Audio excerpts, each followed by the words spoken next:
जय मसीह की मेरे प्यारे दोस्तों। आज हम एक गहरी और रहस्यमय यात्रा पर निकलेंगे, जहां हम बाइबल में छिपे हुए एक अंक के अर्थ को उजागर करेंगे। संख्या 40। यह संख्या सिर्फ एक माप नहीं है, बल्कि एक प्रतीक है, परिवर्तन का, शुद्धिकरण का और आध्यात्मिक जागृति का। बाइबल में 40 दिन और 40 साल की अवधियां बार बार आती है, और हर बार वे एक गहरे आध्यात्मिक और प्रतीकात्मक महत्व को दर्शाती हैं। ये समय सीमाएं अक्सर परीक्षा, तपस्या, तैयारी या दिव्य न्याय के प्रतीक के रूप में सामने आती है। आज हम बाइबल की कुछ महत्वपूर्ण घटनाओं का अवलोकन करेंगे, जहां 40 दिन या 40 साल का विशेष महत्व है। हम देखेंगे कि कैसे यह संख्या हमें आंतरिक परिवर्तन और आध्यात्मिक विकास की ओर ले जाती है। पहली कहानी है नूह की। परमेश्वर ने देखा कि धरती पर बुराई और पाप कितना फैल गया है। मनुष्य का हृदय अहंकार और हिंसा से भर गया था। तब परमेश्वर ने धरती को पाप से मुक्त करने के लिए जल प्रलय लाने का निर्णय लिया। लेकिन परमेश्वर ने धार्मिक व्यक्ति नूह को चुना और उसे एक विशाल जहाज बनाने का निर्देश दिया, एक आश्रय, जीवन के बीज को संरक्षित करने के लिए। और फिर प्रलय की शुरुआत हुई। 40 दिन और 40 रातों तक लगातार बारिश हुई। धरती और आकाश एक हो गए, सब कुछ जलमग्न हो गया। ये 40 दिन का समय था शुद्धि का, पुनर्जन्म का। यह समय था पुरानी दुनिया के पापों को धोने का, जीवन को फिर से शुरू करने के लिए एक खाली कैनवास बनाने का। नूह के जहाज में जीवन की एक नई शुरुआत के लिए बीज सुरक्षित थे। यह जल प्रलय हमें याद दिलाता है कि परिवर्तन अटल है। यह हमें सिखाता है कि कभी कभी हमें अपने अंदर के नूह को जागृत करना पड़ता है, अपने आंतरिक जहाज का निर्माण करना पड़ता है, जो हमें जीवन के प्रलयंकारी तूफानों से पार ले जा सके। हमारी अगली यात्रा हमें मिस्र के रेगिस्तान से होते हुए पर्वत सीनै की चोटी तक ले जाती है, जहां मूसा ने 40 दिन और 40 रातें उपवास और ध्यान में बिताईं। वह परमेश्वर के करीब आने के लिए, दिव्य ज्ञान प्राप्त करने के लिए तपस्या कर रहे थे। यह एक ऐसा समय था जब मनुष्य और ईश्वर के बीच एक गहरा संबंध स्थापित हुआ। 40 दिन के बाद मूसा पर्वत से 2 पत्थर की पट्टिकाओं के साथ नीचे उतरे, जिन पर 10 आज्ञाएं अंकित थीं, मानवता के लिए एक नैतिक और आध्यात्मिक दिशा निर्देश। यह 40 दिन का उपवास सिर्फ भोजन त्यागना नहीं था, बल्कि यह तो अपनी इंद्रियों को वश में करने का, अपने मन को शांत करने का और अपने आंतरिक स्वर को सुनने का साधन था।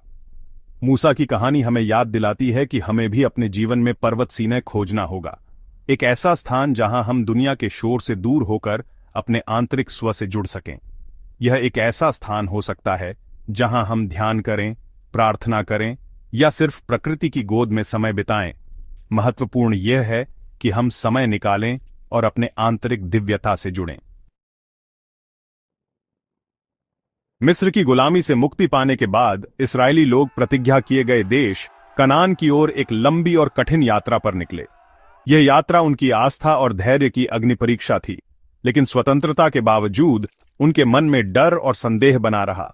उन्होंने परमेश्वर और मूसा पर विश्वास करना छोड़ दिया और अतीत की सुविधाओं को याद करने लगे।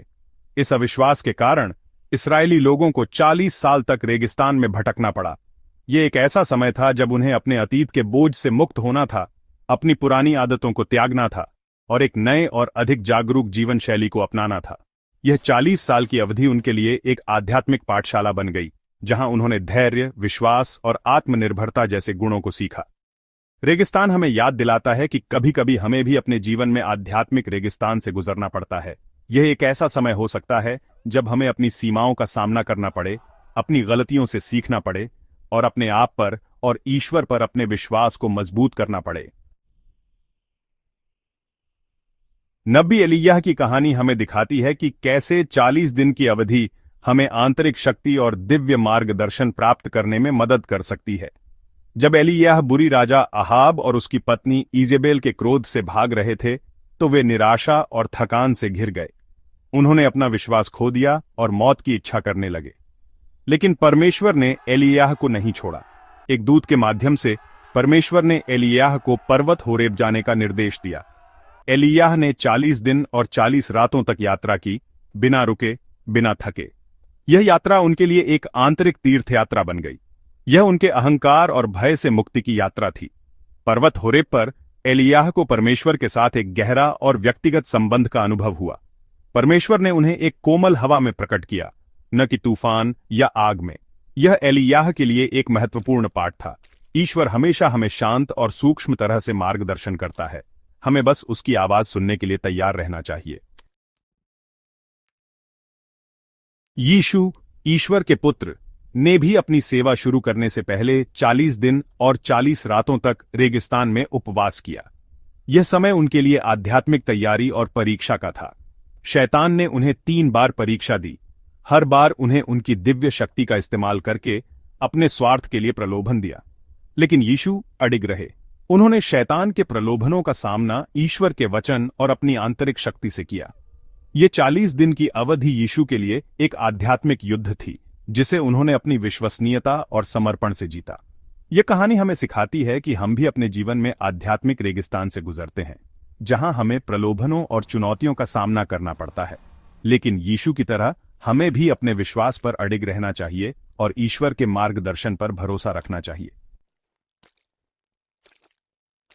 यीशु के क्रूस पर चढ़ने और पुनरुत्थान के बाद वे 40 दिनों तक अपने शिष्यों को दिखाई दिए। यह समय उनके लिए शिष्यों को शिक्षित करने, उनके संदेहों को दूर करने और उन्हें आगे का मार्ग दिखाने का था। यीशु ने उन्हें ईश्वर के राज्य के बारे में बताया, उन्हें पवित्र आत्मा प्राप्त करने का वचन दिया और उन्हें दुनिया भर में जाकर सुसमाचार का प्रचार करने का आदेश दिया।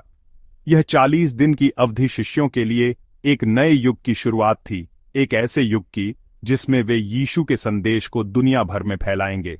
यह कहानी हमें याद दिलाती है कि भले ही हम अपने प्रेमिकाओं को शारीरिक रूप से न देख पा रहे हों, लेकिन वे हमेशा हमारे साथ हैं, हमें मार्गदर्शन दे रहे हैं और हमें शक्ति प्रदान कर रहे हैं।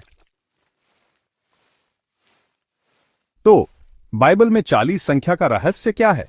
यह संख्या हमें बताती है कि परिवर्तन एक प्रक्रिया है, एक यात्रा है। यह हमें याद दिलाती है कि हमें अपने जीवन में आने वाले आध्यात्मिक रेगिस्तानों और पर्वत सीनै का स्वागत करना चाहिए, क्योंकि यही वे स्थान हैं जहां हम अपनी आस्था को मजबूत करते हैं, अपने आप को पहचानते हैं और ईश्वर के साथ अपने संबंध को गहरा करते हैं। 40 दिन या 40 साल, यह समय आध्यात्मिक तैयारी, परीक्षा, न्याय और नए आरंभ का प्रतीक है। यह वह समय है जब हमें शुद्ध किया जाता है, परखा जाता है और ईश्वर की योजना में आगे बढ़ाया जाता है।